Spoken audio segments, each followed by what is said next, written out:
House. House? Nasaan ang bahay? Nasaan ang 1 million every year?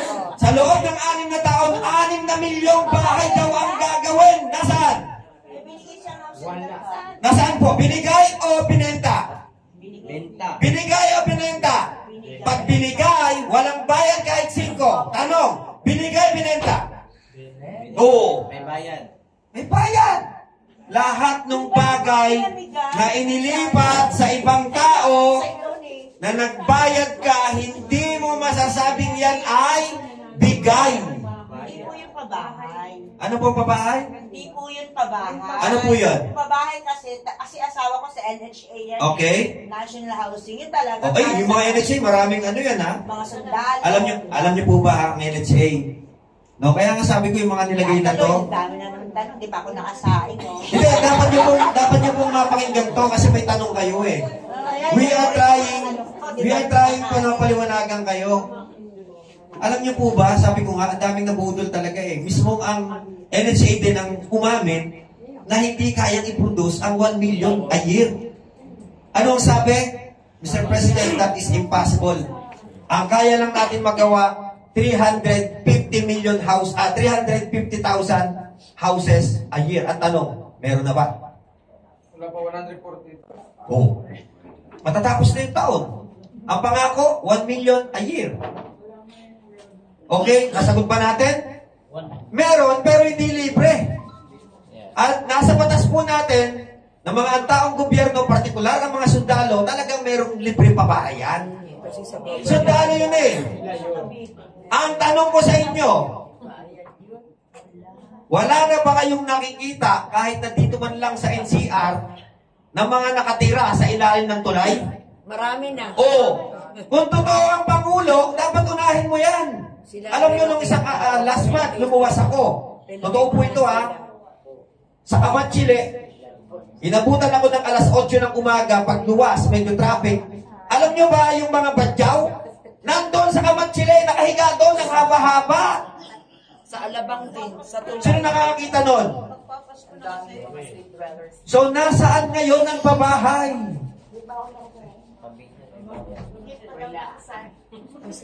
Nasaan? Marami pa daw, diba? O ngayon, sige, tanong pa. Tanong pa ulit ako. Bigyan niyo ulit ako ng katibayan na may nagawa na. Brother, yung pabahay, actually sa military, may bayad yan. Mababa lang. Mababa lang po.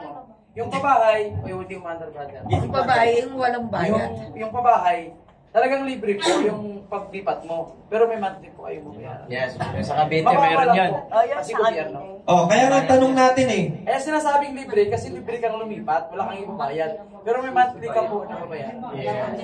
Pag sinabing libre, libre yun. At eto pa, dahil binawala mo, binudol mo yung mga tao, bigyan ng pabahay, anong ginagawa mo na nabigyan kung meron mang libreng binigay talaga?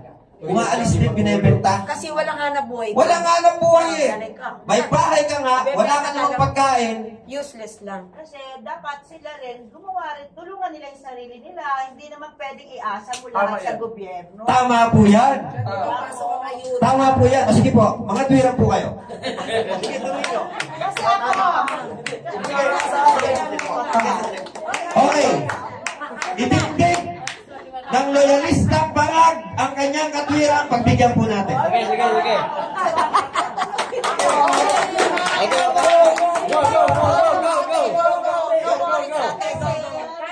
Go. kahit sino naman ang maging presidente, hindi ka naman matutulungan sa buhay ng mga yan.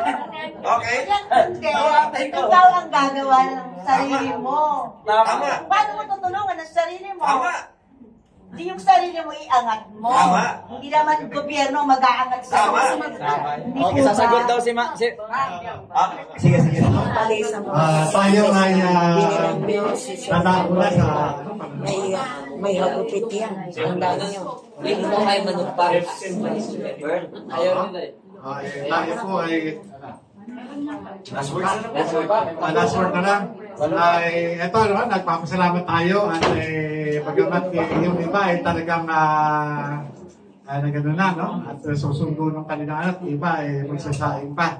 Ay muli po, mula po sa pamunuan ng Maiso, kami po ay taos-puso na nagpapasalamat sa inyo at inaasahan namin kayo na makakasama sa darating na Sabado para sa Luksang Bayan doon sa Diwasang Bonifacio. Ayun po. Anong oras, Sir? Alauna ng hapon po.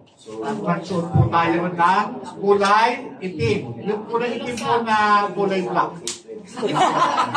Kulay itim na kulay black po. Kayo, Sir JM. Ito po. Gusto ko yung words na yan. Si Ber Marcos. So, dahil 6 na lang po yung nasa natin dito kasama. At ito, 8. Siyempre, una po, nagpapasalamat ulit tayo kay Cap Kim na nagpaulak sa atin na magamit yung barangay hall para maipahayag dito sa barangay Tempo ano po yung layunin na habang mga iso. Sa inyo po, ng mga kawani ng barangay na ito, nagpapasalamat po kami dahil naging bukas po ang inyong mga pandinig at inyong kaisipan para masigit nating pagmalasakitan ng ating bayan. Hindi po natin masisisi, ganyan talaga yung may nangyayari talaga ganito na sitwasyon, pero hindi po ibig sabihin nun magwawasak-wasak tayo. Ito po ay patunay lang na demokratiko tayo na mga mamamayan. May sarili-sarili pananaw, pero sabi ko po, at the end of the day, may tinatawag po para sa huli yung pagsisisi. Kami po nandito lang para mag-remind, para magpahayag kung ano yung nangyayari at nasa kamay po natin yung desisyon kung paano natin patatakbuhin yung buhay po natin bilang mga Pilipino. So sa inyo po lahat, sa mga vloggers, alam ko tuwan-tuwa kayo. Naging malusog yung ating pagtalakayan, pero sa ating lahat, mabuhay ang maisog. Mabuhay! Maraming salamat po sa inyo lahat. Thank you po. Kasi may mga kumakalat po ng mga pangalan ng mga vlogger, which is kasama kami doon halos lahat ng mga DDS vlogger. Na yun po sa mga kumakalat po na ito, picture na nakalagay lahat ng pangalan ng mga DDS vlogger, ay pinapahanap kami, then yung lahat ng mga vlogger kasi gusto daw ipagorgor. So what's your opinion about this? Na dating police at saka dating din sa Tadea. Wala ako din sa mga yan. Bakit wala si Placido Pilosopo? Alam nyo, pagka gugurgurin ka, hindi na sasabihin. Kasi ako, halimbawa, kung ako, bukuting kita, hindi ko sasabihin. Hindi mo mamamalayan na nasa tabi mo ako. Ganon sila. Kaya pagka gugurgurin kayo, hindi na mag-aano siya, mag-focus pa, hindi na maparinig ka ng bigla sa or, tsetsempohan ka na makukuha ka ng yanong-yano at saka ka ipapakritik. Lalo na nandun yung pangalan mo, sir. Ay, ako ba? Alam ko, sa akin lang, pagka ako pinodas, papasalamat pa nga ako. Kasi pahinga na, pero hindi na ako maglalaban. Hindi na ako maglilinis ng bahay. Wala nang magagalit sa akin, di ba? Tahimik na. So ano yung opinion nyo, sir, sa mga vlogger? Kasi hindi maiwasan yung ibang vlogger natatakot. Kaya maniwala doon. Yung mga, yung mga ganyan, yung mga pagbabanta, wala yan. Ang mga gagawa, tahimik lang. Nakatawa lang, nakangiti lang sa iyo. Kung ako kukunin kita, ni mang katiting na indicator, hindi mo mararamdaman. Kasi, unang-una, ang trabaho ng maggugurgur, i-avoid yung detection. Ina-avoid yan na ma-detect mo sila. Kasi pag na-detect ka ng target mo, mahihirapan ka. Kung ako gugurgur, hindi gagawa ako ng paraan para hindi mo ako ma-detect. Ganun lang yung vice versa. Idagdag ko doon, Tito JM, no? Sir. Kasi meron tayong mga pulawan, no, ng mga vloggers. Dapat isipin din natin na sila din yung mga nasa likod nito, na pagpapangalat nito. Bakit kanyo? Sino ba yung numero 1 panay nating namumura dyan? Sino ba yung mga numero 1 na panay nagtotrolling sa atin? Di yung mga pulangawan. Diba? Kaya ako, bagamat sinasabi ni Tito JM na kung talagang may gagawin sa atin, gagawin na lang yan. No, mas makakabuti pa rin po na mag-ingat tayo. At kahit may banta o wala, dapat nating mag-ingat, dapat tayong mag-ingat dahil alam naman na natin ang nature at pag-uugali ng administrasyon na to. Wala sa tamang Kung ang mga malalaking tao kaya nilang gurgurin, how much more tayo pa kaya? Sige. Simple advice. Yeah. Kahit na sinong lamang, kay dilaw, kay pula, kay verde, o ano man. Ignore. Ignore. Mentras nyo binabanggit, mentras nyo pinapansin, mas lalo natutuwa yan. Ignore nyo lang. Para mawalan sila ng isa-isa. Kahit anong paninirapan ng mga yan, huwag nyo pansinin. Ituring yung hindi nyo nakikita, ituring yung hindi nyo nababasa. Pag pinansin mo yan, tuwan-tuwa yan mga yan. Magmumukha kang bagito. Last na lang po to, Tito JM, dagdag ko, no? Kung ang ating PIDEA agent Morales, no, talagang diretsahan, inimbestigahan pa sa Senado, kinasuhan, no, hindi natatakot na magburgor, ano lang ba tayong mga vlogger na nagpaparting lang naman ng totoong ulat sa bayan? Pareho lang. Kung pag-uubusan ng oras, gagastusan, si Bigotillo para nakipapatay, no, palagay mo, sino ang mas matimbang na para patayin? Si Bigotillo o si J.M. Morales?